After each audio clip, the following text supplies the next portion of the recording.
Korban kebakaran ini hanya bisa menangis sambil memeluk 5 orang anaknya melihat rumah kontrakannya ludes dilahap si jagung merah.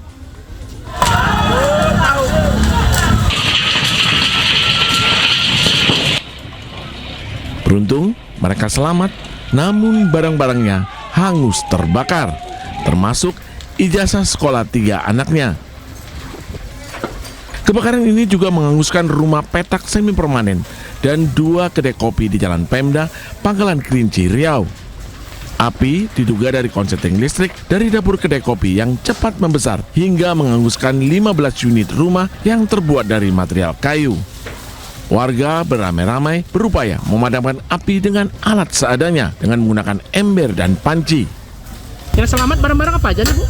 Ember-ember gini nih. Anak berapa orang? 5. 5. Selamat semua? Selamat. Alhamdulillah, Bu ya. Bapak nggak tahu nih, Bu, kejadian ini? Masih pergi jualan. Bapak di mana? Jualan. Kobaran api merambat ke plafon rumah dokter spesialis penyakit dalam, Dr. Andatia. Beruntung segera dipadamkan warga dan tim pemadam kebakaran dari Pemda Pelalawan. Namun, mobil pemadam kebakaran milik Pemda Pelalawan sempat mengalami kendala karena pompa mesinnya airnya macet. Mulai dari arus pendek nampaknya, arus pendek yang mengakibatkan rumah petak dan beberapa ruko mini lagi yang terbakar. Jadi dibatkan arus pendek, arus listrik karena masyarakat barangkali tak menyiapkan sesuatu dan juga menganggap remeh dengan listrik ini akibatnya. Berapa unit yang terbakar nih, Pak Camat? 15 unit. Api berhasil dipadamkan setelah mendapatkan bantuan dari mobil pemadam kebakaran dari perusahaan setempat. Dari Kabupaten Pelalawan, Riau, Diki Kurniawan, iNews melaporkan.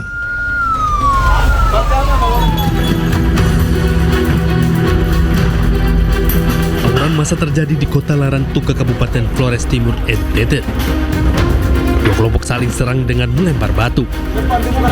Belum diketahui penyebab ataupun pemicu bentrokan itu. Akibat tawuran ini, ruas jalan protokol dipenuhi batu dan pecahan botol kaca. Sejumlah personil dari 2 instansi sempat mengamankan situasi tawuran, namun bentrokan justru kembali terjadi hingga pagi harinya. Warga berharap penegak hukum menangkap oknum-oknum provokator yang suka memicu pertikaian. Dari Flores Timur, NTT, Joni Nura iNews melaporkan.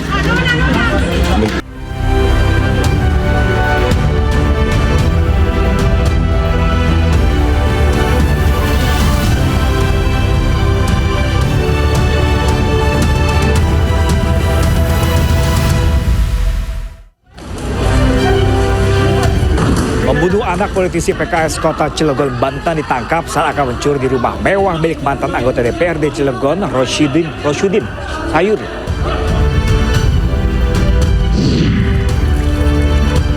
Setelah temuan emas dan minyak, warga Nagan Raya Aceh kini dihebohkan munculnya gelembung gas di pinggir sungai pasca bencana.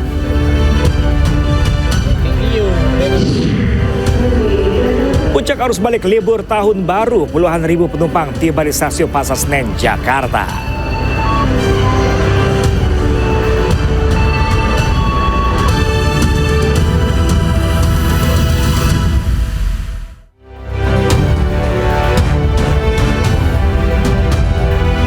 Ya, halo pemirsa, selamat siang. Apa kabar Anda hari ini? Senang sekali saya Pram Senjaya kembali hadir menemani Anda dalam iSiang pemirsa. Selain 3 berita utama tadi, iSiang juga akan menyuguhkan beragam informasi penting lainnya. Dan iSiang kali ini kami awali dari sebuah mobil terguling dan terbakar setelah menabrak pembatas jalan di Pulau Gadung, Jakarta Timur. Pengemudi mobil yang dalam kondisi mabuk pun terluka.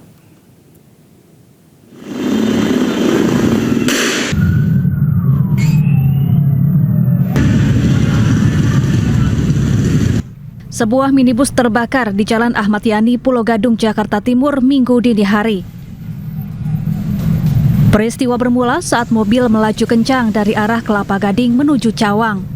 Kemudian mobil menabrak pembatas busway hingga terguling. Warga yang ada di lokasi berupaya membalikkan mobil dan menyelamatkan pengemudi. Namun tiba-tiba mobil mengeluarkan api dan dengan cepat membesar. Sementara itu pengemudi yang ternyata dalam kondisi mabuk terluka ringan. Diduga keadaan mabuk, kemudian menabrak separator busway. Kemudian kondisinya seperti ini, miring, sudah kondisi miring dan terbakar. Korban sementara nggak ada. Untuk pengemudinya sedang proses di kepolisian. Api berhasil dipadamkan setengah jam kemudian dengan pengerahan 5 unit mobil pemadam kebakaran. Dari Jakarta, Rio Manik, iNews melaporkan. Kebakaran disertai dengan ledakan melanda gudang penyimpanan gas LPG di Sukoharjo, Jawa Tengah. Akibatnya 400 tabung gas LPG hangus terbakar.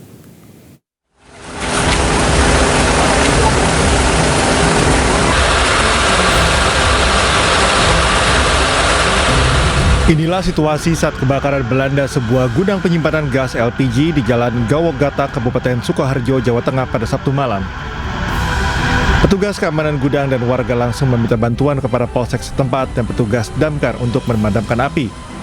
Kebakaran diduga terjadi akibat korsleting listrik yang terjadi di atas bangunan. Akibat kejadian ini, 200 tabung gas ukuran 3 kg dan 200 tabung gas ukuran 12 kg ludes terbakar. Pemadaman dilakukan dengan 2 unit mobil damkar dan 1 unit tangki suplai dari Damkar Sukoharjo, serta 1 unit truk pemadam dari Damkar Solo, serta 1 unit tangki suplai dari PMI Solo. Laporan kejadian kebakaran gudang penggilingan padi, laporan awal, resmil, dan pemilik belum diketahui. Alamat kejadian di Dukun Jati, Desa Jati, Gata, Sukoharjo. Untuk penyebab kebakaran masih dalam proses penyelidikan. Tak ada korban jiwa dalam peristiwa ini, sementara total kerugian masih dalam tahap penghitungan. Dari Sukoharjo, Jawa Tengah, Halim Mahfur, iNews melaporkan. Sementara itu pemirsa, kebakaran melanda pasar tradisional seluas Bangkayang, Kalimantan Barat. Besarnya kobaran api membuat ruko dan rumah warga hangus terbakar.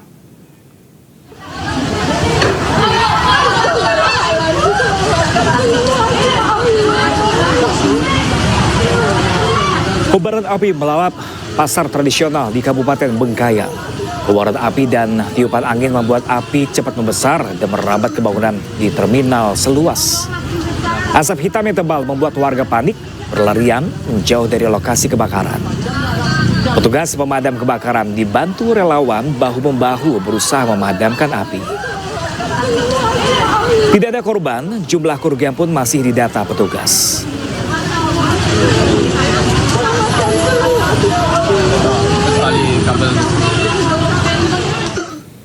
Sementara itu pemirsa, pelaku pembunuh anak Dewan Pakar DPD PKS Kota Cilegon, Banten akhirnya ditangkap polisi. Sebelumnya pelaku dipergoki warga saat akan membongkar berangkas di sebuah rumah mewah milik mantan anggota DPRD Cilegon, Roysyudin Sayuri. Ini dari atas kan? Yang satu dari atas. Ini bisa dari atas. Inilah detik-detik penangkapan HA, terduga pembunuh anak Dewan Pakar DPD PKS Kota Cilegon, Banten, Maman Suherman. HA ditangkap polisi dan warga saat kepergok mencuri di sebuah rumah mewah milik mantan anggota DPRD Cilegon, Roysyudin Sayuri. Proses penangkapan HA berlangsung dramatis karena terduga pelaku bersembunyi di bawah mobil yang terparkir di garasi rumah Rois.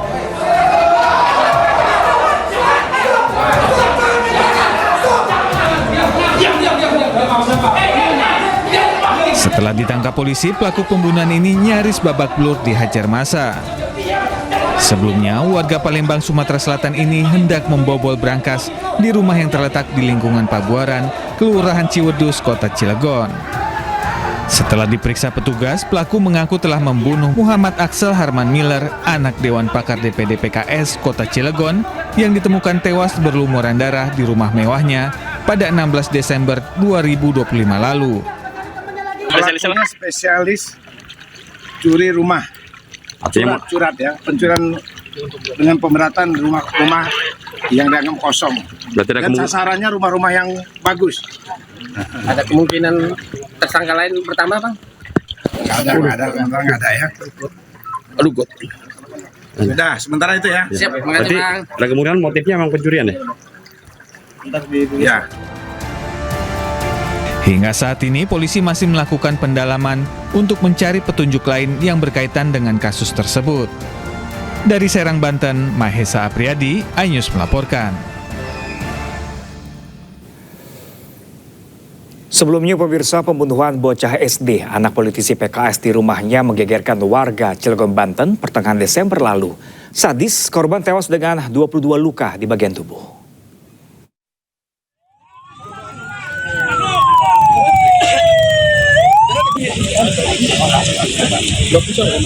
Isak tangis keluarga mengiringi saat jenazah Muhammad Aksel Putra, anak Dewan Pakar PKS Maman Suherman, dimakamkan di TPU Makam Balung, Cilegon. Kakak korban terus-menerus menangis saat jenazah dimasukkan ke liang lahat. Sementara sang ibu yang terkulai lemah terpaksa dipapa saat pemakaman. Garis polisi hingga saat ini masih memagari rumah duka di perumahan Bukit Baja Sejahtera 3, Kota Cilegon, Banten. Sejumlah kerabat berdatangan melayat ke rumah duka. Pembunuhan korban yang terjadi Selasa siang begitu mengejutkan. Nah, dari cerita bapaknya, beliau mengatakan bahwa sekitar jam 1-an lewat, beliau ini ditelepon oleh anaknya yang di rumah bahwa adiknya berdarah.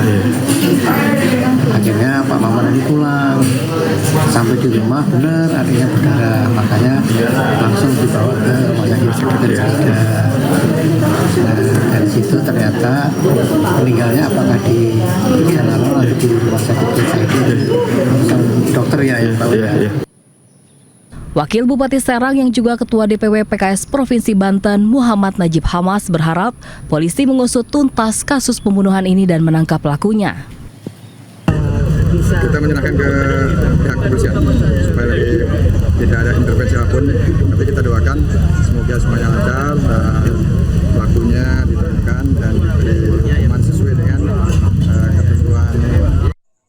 Muhammad Aksel Putra, bocah berusia 9 tahun ini ditemukan tewas dengan 22 luka di tubuh. Tewasnya korban diketahui oleh sang kakak yang mendengar teriakannya. Saat kejadian, korban di rumah hanya berdua bersama kakaknya. Dari Cilegon, Banten, Iskandar Nasution, iNews melaporkan.